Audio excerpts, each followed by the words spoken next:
Luto na at malamig na din ang aking chiffon cake. Second attempt ko to, mga kawakwak.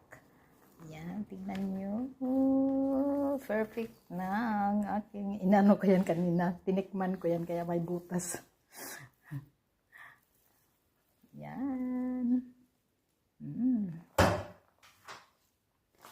Super fluffy.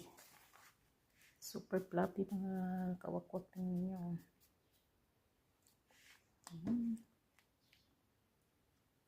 Inanuhan ko to kanina.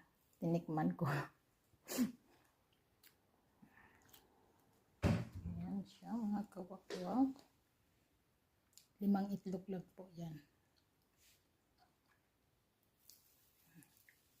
Tingnan nyo. Wow. Wow na wow. Perfect na. Marunong na ako magawa ng